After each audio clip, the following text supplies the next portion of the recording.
कल महाशिवरात्रि है, जैसा कि आप सब लोगों को पता है, और उसके अवसर पर मुजफ्फरपुर शहर में 2 झांकियाँ निकलेंगी, जो 2 जुलूस निकलेंगे। पहला बाबा गरीबनाथ मंदिर से निकलेगा, तो आज के हम उसी के बारे में ब्रीफ करने वाले हैं। तो उसमें हमारा आप लोगों के माध्यम से जन सामान्य से आग्रह रहेगा कि वो कल का अपना जो भी प्रोग्राम है, तो हम उसको रूट मार्च आपको बता देते हैं कहाँ से वो निकलेगा उनका।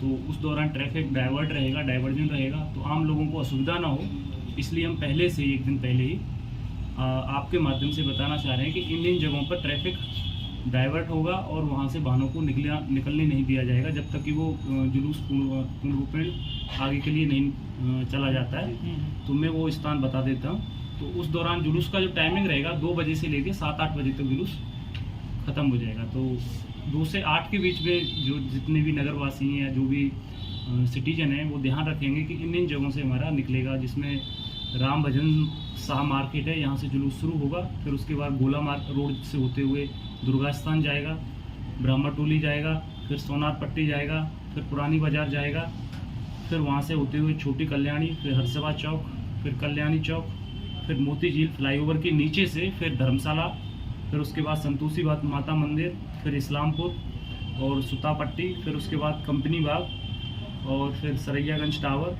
फिर छाता बाजार और उसके बाद सब्जी बाग, दलदली बाजार और फिर वापस बाबा गरीबनाथ मंदिर तक पहुंचेगा। तो ये लगभग 2 बजे से शुरू होगा और 7-8 बजे तक इसका ख़त्म हो जाएगा। तो इस दौरान हमारी जो स्ट्रेटजी रहेगी कि जो जहाँ से जिस चौक चौराहे से जुलूस निकल रहा है, तो वहाँ हम ट्रैफिक को रोक देंगे। तो जो लोग उस दौरान आ रहे हैं तो दूसरा रास्ता ले लेंगे, डाइवर्ट हम ट्रैफिक को करेंगे और सुविधा ना हो, इसलिए हम पूर्व में आप लोगों के माध्यम से अपील कर रहे हैं समस्त लोगों से, तो उसके अनुसार अकॉर्डिंग अपने आप को रूट ले लें। दूसरा ये है कि इसमें कोई भी डीजे का उपयोग नहीं किया जाएगा। जो लाइसेंस दिया गया है उसमें से स्पष्ट रूप से कहा गया है कि आप डीजे उसमें नहीं बजाएंगे। तो समस्त लोगों से मेरा आग्रह है कि कृपया करके डीजे न बजाएं, विशेषकर वो लोग जो स्वागत करेंगे उनका, जो आते हैं कांवड़ यात्रा लेके या पूजा अर्चना के लिए आते हैं चौक चौराहे पर जगह जगह जो स्टैटिक डीजे लगा लिए जाते हैं पानी पिलाने के लिए। पानी पिलाइए, अपनी कल्चर को मनाइए, सब चीज़ें करिए, उसमें कोई मना नहीं है। बट आप डीजे बजा के करेंगे तो लाउड स्पीकर एक्ट के तहत FIR होगी और डीजे जब्त कर लिया जाएगा। उसमें 0 टॉलरेंस की पॉलिसी है, कोई भी उसमें समझौता नहीं किया जाएगा। तीसरा इसमें यह है कि जो जिस रूट को मैंने अभी बताया है, उस रूट से प्रोसेसन निकलेगा और बड़ी संख्या में लोग भी आएंगे। तो उसमें जो रेहड़ी वाले हैं या जो अपनी दुकानें लगाते हैं, तो इसके कारण इंक्रोचमेंट रोड पे हो जाता है, तो उससे ट्रैफिक व्यवस्था भी बाधित होती है, साथ ही साथ जुलूस को निकालने में भी दिक्कत आएगी। उन लोगों से मेरा आग्रह है कि वो कृपया करके कल के लिए वो न लगाएं, नहीं अन्यथा हमको हटाया तो जाएगा ही हमारे स्तर से, बट वो पहले से अगर कर लेते हैं तो हमारे लिए भी आसानी रहेगी और उनके लिए भी आसानी रहेगी।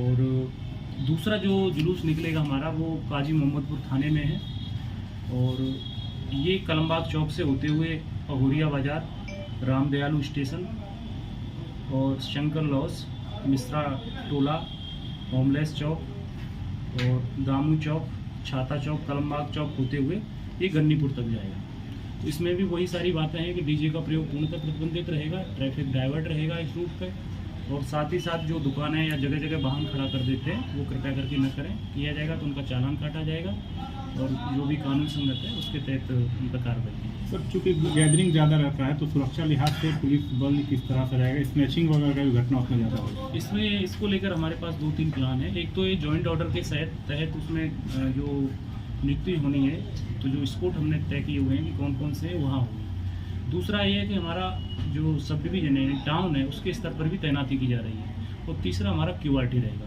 क्विक रेस्पॉन्स टीम रहेगा।